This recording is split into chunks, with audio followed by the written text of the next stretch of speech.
Bonjour à toutes, bonjour à tous. Aujourd'hui une nouvelle vidéo sur la chaîne Le Garage PTS, vidéo qui va concerner un véhicule Youngtimer, puisque oui, aujourd'hui cette Peugeot 406 pour moi est un véhicule Youngtimer, voiture qu'on voit quasiment plus sur les routes, qui a été remplacée il y a dorénavant 20 ans. Et oui, ça passe vite le temps. La voiture donc a été remplacée il y a 20 ans. Elle a démarré sa carrière en novembre 95, la Peugeot 406, en succession de la Peugeot 405 qui elle-même était une voiture à très grand succès pour la marque au Lyon. Et la version qu'on présente aujourd'hui, étonnamment, c'est l'une des versions les plus courantes et les plus faciles à trouver sur le marché. Alors aujourd'hui, ça devient quand même un peu compliqué de trouver des produits relativement propres. Mais bon, ça se trouve encore aujourd'hui. Il y a quelques amateurs éclairés de cette voiture là, mais en tout cas c'est une des voitures qui a été les plus populaires, les plus faciles à trouver. Et étonnamment, sur les 406, j'ai déjà traité deux fois le sujet sur la chaîne, pas avec les modèles les plus courants, puisque j'ai eu sur la chaîne une 3 litres V6 en coupé, et on a fait également un break 2 litres phase 1, 2 litres essence bien sûr, pas 2 litres diesel. Donc c'est vrai que c'était pas les versions les plus faciles à trouver, les plus courantes. Et puis là on fait une des versions les plus courantes, c'est-à-dire la 406 phase 2 litres HDI 110 chevaux en finition ST. Donc c'est vraiment le cœur de gamme. Cette version donc c'est une version de l'année 2000. La 406, donc je le disais tout à l'heure, a démarré sa carrière en novembre 95. Elle s'est poursuivie jusqu'en 2004 sur les versions coupées et berlines. Break également d'ailleurs, et donc ça fait quasiment 20 ans, puisqu'on est fin 2003, vraiment on est fin 2023, je vais y arriver, et fin 2003 c'était vraiment la toute fin de carrière de cette voiture. Et au milieu de l'année 99 est apparue donc la 406 série 2 en remplacement de la 406 série 1. Donc la 406 série 2, comme ici, présentait un capot qui était redessiné par rapport à la première version. La calandre était différente, je crois que le pare-choc aussi est très légèrement différent, et évidemment ce qui choque le plus, c'est pas le capot et le pare-choc, mais c'est les phares, la calandre avec le lion beaucoup plus imposant, le lion nouvelle signature Peugeot à ce moment là, ce lion plein, pour faire la même sauce que la 607, et également pour faire la même chose que la 307, la 206, etc. Enfin, on rentrait sur la nouvelle ère. Et la 406 phase 2 avait également une partie arrière redessinée. Alors plutôt que d'avoir le haillon incurvé, on avait un haillon légèrement bombé, des feux arrière séparés en deux avec la petite baguette de couleur carrosserie. Il me semble également que le pare-choc arrière était très légèrement différent. Par contre, le profil était identique, si ce n'est les enjoliveurs ou éventuellement les jantes qui n'étaient pas tout à fait les mêmes, sauf sur les SV où on pouvait avoir des jantes identiques. Mais là, en tout cas, sur cette version ST qui était la version milieu de gamme, d'origine, on avait droit à ces enjoliveurs qui étaient les mêmes enjoliveurs en termes de dessin que les Peugeot 106, mais avec une taille évidemment un peu plus grande. Là on est sur de la roue de 15 pouces sur cette version HDI 110. Et donc la version HDI 110, c'est la première version de l'injection directe Common Rail de chez PSA. Le moteur était apparu sur la Xantia à la fin de l'année 98, et puis bon, la 406 a suivi. Donc il y a quelques rares HDI 110 en phase 1, mais très rapidement remplacé donc par cette phase 2, la version HDI 110. Enfin, en tout cas HDI, on peut la reconnaître avec son petit logo HDI sur les ailes avant. Sinon c'est très discret, il n'y a aucune mention de véhicule essence ou diesel sur la carrosserie. La seule chose qui peut troubler et faire donner une bonne réponse aux amateurs, c'est la canule d'échappement qui est courbée sur les versions diesel et qui est droite sur les versions essence. Après cette version ST, donc qui est le milieu de gamme, encore une fois, on avait droit aux vitres teintées sur la voiture, on avait droit aux petites baguettes chromées tout le long de la carrosserie, les rétroviseurs peints, on avait droit aux anti-brouillards qui n'étaient pas disponibles, enfin du moins ils étaient disponibles en option sur la version SR, donc les anti-brouillards qui sont sur la partie basse du pare-choc avant. La SR et la ST étaient assez semblables en termes d'équipement. Il manquait, il me semble, la climatisation sur la version SR. Et après, au-dessus, on avait la version SV qui, elle, proposait d'office les jantes alliage et quelques aménagements supplémentaires à l'intérieur. À l'intérieur de cette version ST, avec les magnifiques siège de qualité Peugeot craqué, mais bon, on lui excuse, elle a 350 000 km la voiture. Donc bon, elle a quand même bien travaillé sur la route, donc elle se permet d'avoir des sièges craqués. Malgré tout, la mousse est quand même pas trop mal hein, pour les 350 000 km. Je vais devenir sourd avec ce camion qui a klaxonné, je ne sais pas comment et je ne sais pas pourquoi. Non, on n'a pas assisté à une bagarre entre le jardinier et le camionneur.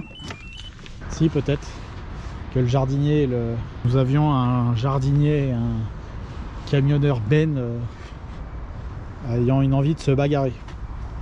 Revenons à nos moutons. Donc l'intérieur velours de cette version ST plutôt bien vieilli. On sent un petit peu la partie métal ici, la mousse commence à ne plus faire son travail ici. Par contre ici c'est encore correct. La version ST avait les accoudoirs sur les sièges avant. Elle disposait également d'un afficheur séparé de la climatisation qui était automatique. Sur les versions SR, on avait soit pas la clim, soit la climatisation manuelle. L'autoradio, là pour le coup, c'est un CD. Sur les autres versions de 406 que j'ai montré, c'était des autoradios à fonctionnement cassette. L'ensemble tableau de bord est identique entre la phase 1 et la phase 2. Il y a simplement des évolutions graphiques au niveau du compteur de vitesse. Et la platine centrale est très légèrement différente aussi entre la phase 1 et la phase 2. Et en fonction des années et des équipements, on pouvait avoir une finition ici différente en termes de couleur. Là, c'est la version noire traditionnelle. Le volant est également différent sur la version phase 2. Le système d'airbag n'est pas le même. Et puis on a le logo chromé qu'on n'avait pas sur les phases 1. C'était un logo plein de couleur noire. Donc voilà, ça c'est les quelques évolutions. Sinon le design de la planche de bord, qui est très classique, est resté le même entre la phase 1 et la phase 2. Et donc sur cette 406, je le disais il y a quelques instants, on va remettre la clé de contact. Parce qu'il n'y a pas de démarrage main libre à cette époque-là. Les clés basiques. Hein.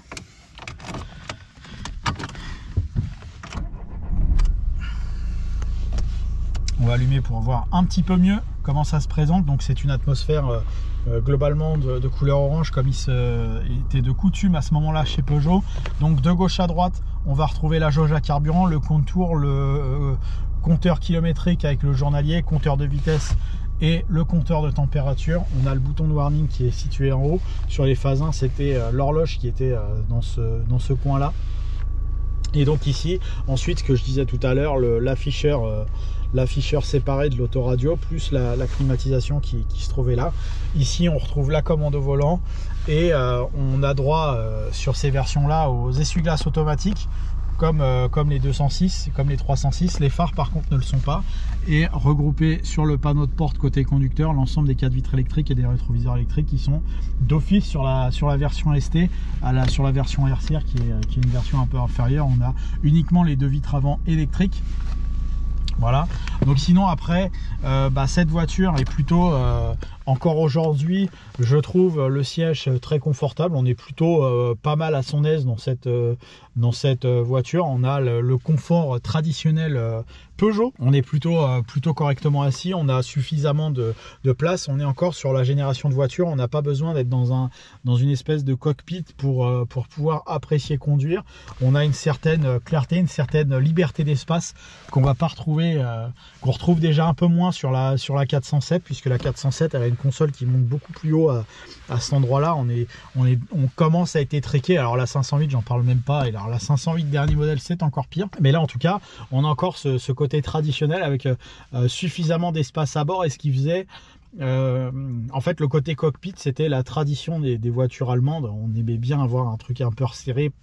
Mais les voitures, c'était des voitures rapides qui foncent, machin. Enfin, moi, ça me donne l'envie d'être dans un cockpit, alors que dans une 406 ou dans une berline française traditionnelle, j'ai pas envie d'être dans un cockpit parce que c'est pas des voitures généralement sportives ni très rapides. Il n'y a pas de dérivés extrêmement sportifs sur ces voitures-là. Parce que ce soit, enfin aujourd'hui c'est la 508 PSE, bon ça fait ok, c'est puissant, mais c'est petit par rapport à ce que vont faire les productions allemandes, hein, sans critiquer ni la 508 PSE ou sans vouloir surclasser les autres, mais 300 et quelques chevaux, c'était dans les années 90 chez BM. avec la M3. Aujourd'hui, c'est sur la 508. Enfin bon, c'est un monde d'écart, donc sachons, faisons ce qu'on sait faire. Donc je trouvais ces habitacles assez aérés, assez aériens et assez volumineux, plus intéressants et plus raccord avec le véhicule que ces habitacles étriqués qui nous font aujourd'hui. Et pareil au niveau de l'espace visuel, cette 406, moi je la trouve assez en avance sur son temps. Les rétroviseurs étaient assez gros. C'était assez rare d'avoir des voitures avec des gros rétros dans les années 90. Quand c'est sorti en 95, le rétro était quand même costaud, donc on a une bonne rétrovision. Quand on voit la 405, je sais pas, la 205, les Laguna 1 et que sais-je encore, les rétros étaient beaucoup plus petits que ça. Là on avait une bonne visibilité vers l'arrière, la visibilité latérale était très correcte. Le montant commence à être assez important, donc on peut être au départ on pouvait être surpris. Le client qui sortait de la 405 était forcément surpris par ce montant de vitre qui était bien plus important. Aujourd'hui il est assez petit. La planche de bord est très légèrement profonde, mais c'est encore tout à fait acceptable à mon goût. On n'a pas une planche de bord d'1 km comme sur la 407. Et donc la visibilité est encore assez tout à fait honnête. On commence à être réduit sur la partie arrière avec l'apparition des appuis-têtes. Mais c'est tout à fait, franchement, c'est tout à fait acceptable en termes de clarté, de luminosité, d'espace à bord. Et le confort est plutôt bien. Le genou, il est nickel. On n'est pas embêté par ça.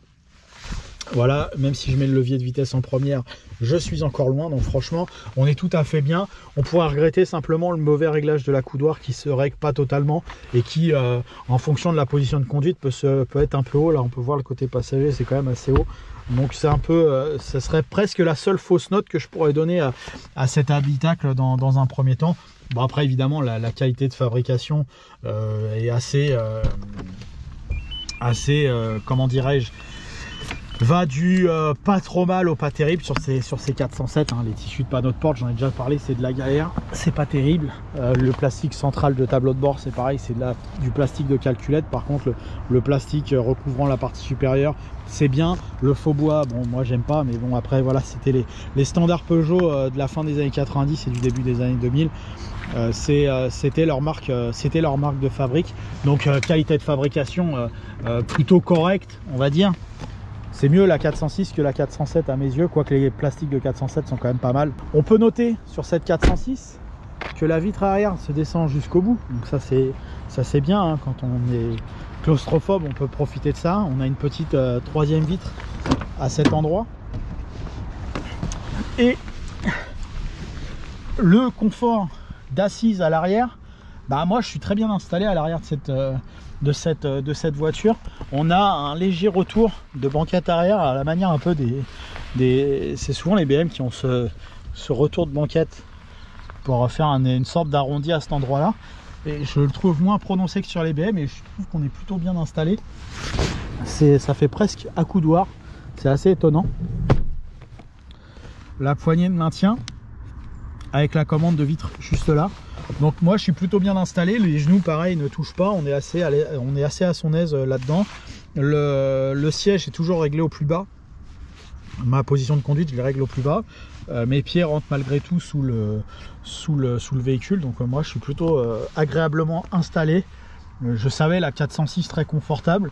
Le fait que les sièges ont l'air je pense quasiment neufs à l'arrière de cette voiture participe beaucoup à la sensation de confort, plus qu'à l'avant, puisque à l'avant les sièges ont leur âge et leur kilomètre, donc forcément c'est un petit peu moins confortable je trouve qu'à l'arrière. Là je suis vraiment bien installé à l'arrière, c'est vraiment agréable. Évidemment c'est une 5 places, évidemment comme toujours c'est mieux à 4 qu'à 5 parce qu'à 5 on va être un peu à l'étroit.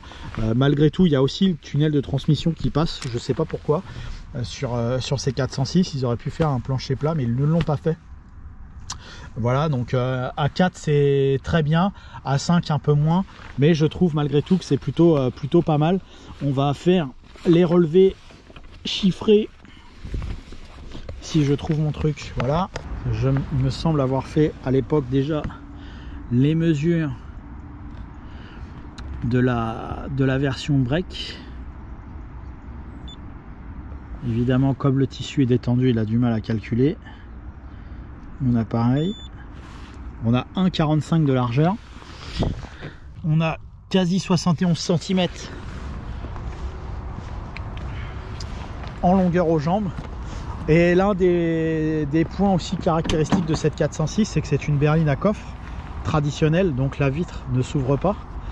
Là j'ai des amortisseurs, donc on peut stocker quand même malgré tout dans cette voiture, hein. Hop, tac. C'était des amortisseurs pour ma E46 que je dois remplacer. Donc le volume de coffre est assez important. La seule remarque négative qu'on pourrait faire, évidemment, c'est que les feux arrière restent en place, donc l'ouverture est un peu plus étriquée ici, donc le seuil de chargement fait qu'il est très haut. Par contre, on peut charger correctement par le dessus. Et la profondeur est assez importante. Banquette rabattable de tir 1/3, c'est un progrès par rapport au 405. Certaines n'avaient pas la banquette rabattable. Et on a également la trappe à ski sur cette voiture. Donc on va également mesurer les capacités de coffre au plus petit comme d'habitude. Comme ça, il n'y a pas de triche. On a 1,02 de large au plus fin. Ouais, je sais pas si la mise au point était bonne. Et « 1,03 en longueur ». Donc des chiffres somme toute tout à fait corrects pour cette 406. Au niveau de l'espace à bord, c'est plutôt bien. À 4, on peut mettre pas mal de bagages dans cette voiture. Et au niveau de la partie mécanique, qu'est-ce qu'on va attendre de cette voiture? On va attendre déjà 2 V1, ça c'est magique d'avoir 2 V1 sur la 406 qui était disparu sur la 407 malheureusement. Économie d'échelle oblige. Donc la partie mécanique de cette 406 HDI 110 est tout à fait classique pour ce début des années 2000, avec un moteur à injection directe avec van EGR mais sans filtre à particules. Donc ça c'est plutôt appréciable, sachant les conséquences problématiques de cette voiture là. C'est encore une boîte manuelle à 5 rapports. À noter qu'on pouvait avoir une boîte automatique sur les versions HDI 110. Voilà, on n'a pas grand chose à dire si ce n'est l'essayer sur route pour se rendre compte de ses potentielles qualités dynamiques.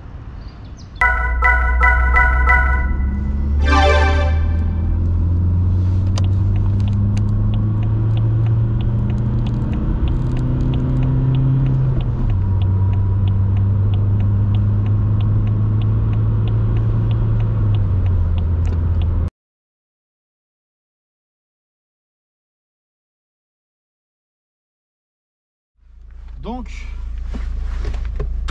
nous voici au volant de cette 406 2 litres HDI 110, année 2000. Première chose qu'on remarque, c'est un silence de fonctionnement assez correct. Alors la voiture a 345 000 km, il y a de très légères vibrations qui étaient absentes quand la voiture était neuve. Je pense que si on changeait l'entièreté des supports, on retrouverait ce confort vibratoire intact. Mais en tout cas à ce moment là en 99-2000 quand ils ont sorti ça, c'était un sacré progrès par rapport aux anciens diesels, et en sachant que là il commence à faire un petit peu froid, il doit faire 8-10 degrés là, et le moteur est froid et c'est encore à chaud, c'est un peu plus réduit la capacité de vibration de la voiture. Donc ils avaient fait un sacré progrès et c'est encore tout à fait honorable en 2023. Alors évidemment les dernières productions feront mieux de ce côté là, mais c'est plutôt bien. Autre chose qui est plutôt bonne encore et tout à fait d'actualité aujourd'hui, c'est le confort de suspension. Et là j'ai pris le petit raccord derrière, c'est pour moi parfait. C'est pas trop dur, pas trop souple, c'est juste ce qu'il faut et ça c'est très bien.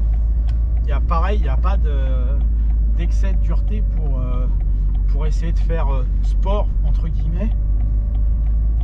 C'est tout à fait honnête.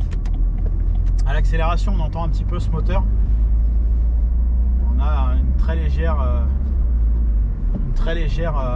niveau sonore qui se fait entendre, mais il ne faut pas oublier que la conception de la voiture, enfin les premières sorties sont de 95 et qu'évidemment en termes de, alors j'imagine qu'il y a eu quelques progrès techniques au niveau de l'isolation, entre une 95 et une 2000, entre la phase 1 et la phase 2. Mais pour une voiture avec une conception remontant aux années 90, c'est plutôt très bien de ce côté-là. La tenue de route excellente, j'ai envie de dire, encore aujourd'hui. On va essayer de voir si on peut obtenir quelque chose des reprises de cette voiture.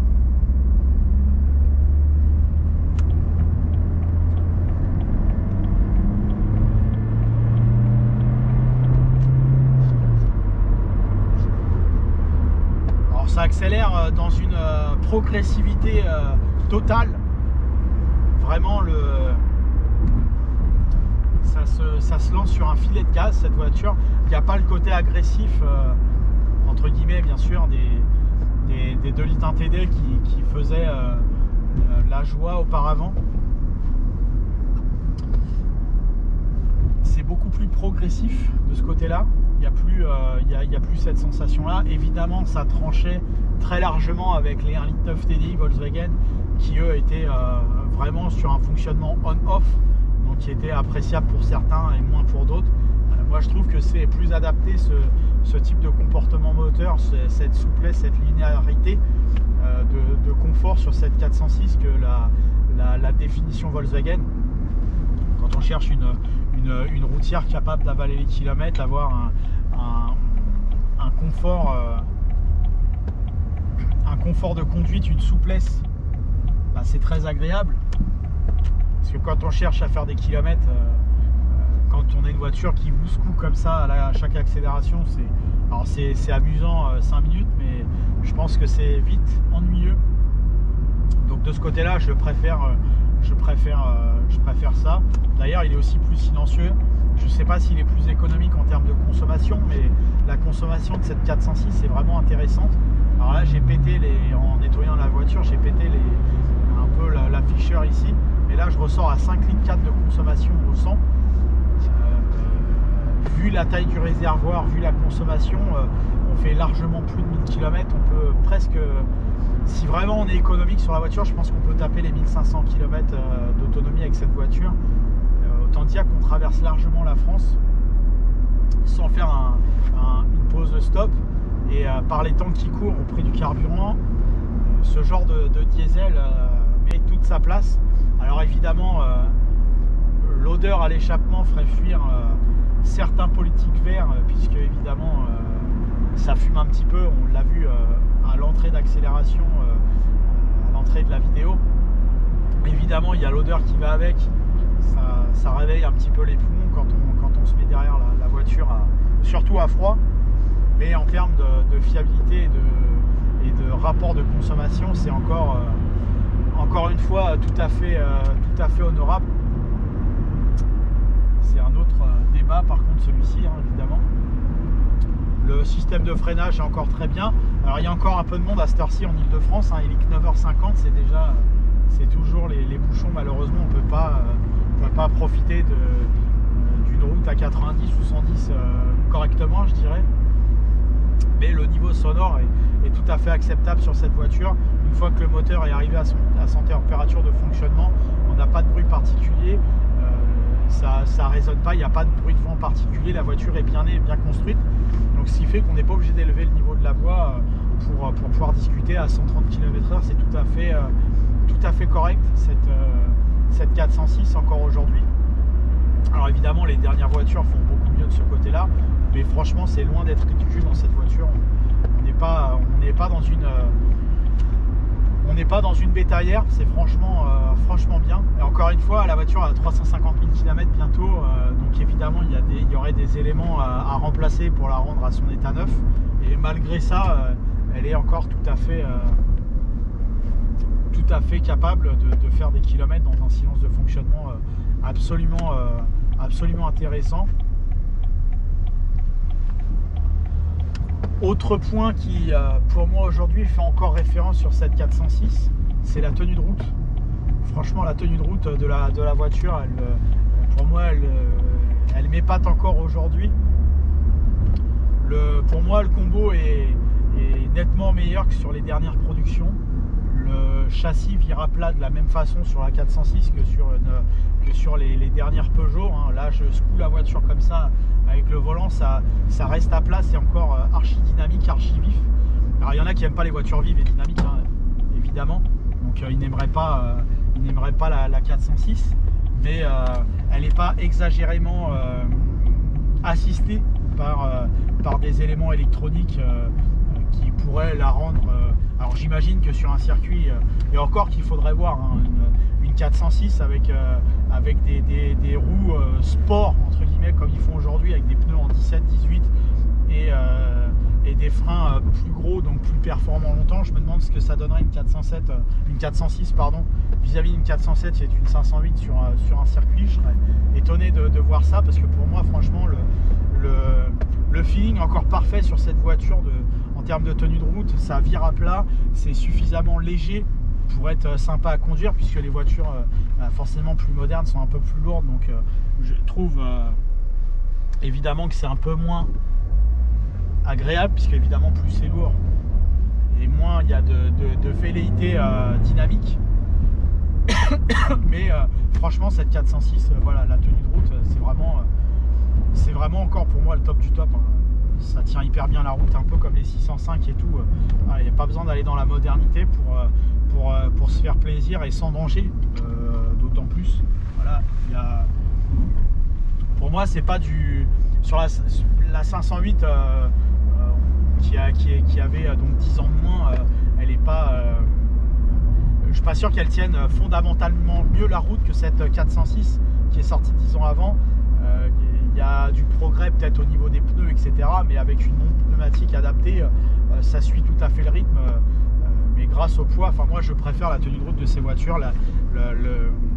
L'ensemble me fait plus naturel que des voitures surassistées avec 14 000 ESP et des types de freinage X et Y, des assistances de direction W et YZ, A, F, ce que vous voulez. Voilà, ça tient la route, et ça tient la route de manière naturelle. Il y a un feeling, il y a un toucher de route qui est extraordinaire avec cette voiture, c'est très bien. C'est la référence des tractions avant. Après il y a d'autres produits en propulsion, mais en traction avant c'est pour moi le top du top. Ça tient magnifiquement bien la route, c'est parfait, c'est bien équilibré, la suspension elle est parfaite, c'est confortable et sportif à la fois. Il n'y a pas mieux de ce côté là que la 406 en tenue de route. Vous pouvez ranger tout le reste, ça pour moi c'est le top du top. Il n'y a pas de problème, on peut prendre les virages très rapidement, on peut les prendre dans un grand confort aussi, c'est le top. Moteur évidemment, le 110 chevaux, on n'a pas l'impression d'avoir 110 chevaux, finalement ils sont là, c'est à peu près aussi performant que le 2 litres TD 110 qu'il y avait avant, mais il est tellement linéaire qu'on a l'impression d'avoir une voiture qui est très fluide. Donc pour moi c'est encore un excellent choix cette 406. Évidemment il faut trouver dorénavant une voiture qui n'est pas extrêmement fatiguée. Elles seront kilométrées, c'est des 406 HDI, forcément elles ont été achetées pour rouler au départ, donc voilà. Après on peut toujours tomber sur le modèle qui a 120 000 km et 20 ans, mais d'abord elles ne seront pas forcément meilleures, mais une voiture, une 406 entretenue, ça peut aller très très loin en termes de kilométrage, donc c'est plutôt si vous en trouvez une, c'est encore un excellent choix aujourd'hui.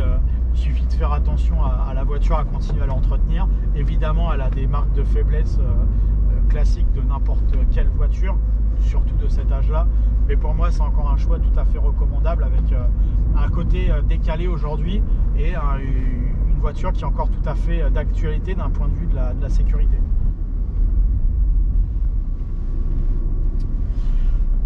Voilà, merci à vous d'avoir suivi cette nouvelle vidéo sur la chaîne Le Garage PTS. Merci encore pour votre fidélité. N'hésitez pas à vous abonner, à aimer, à commenter Le Garage PTS sur Facebook, YouTube et Instagram. Merci à vous, à bientôt.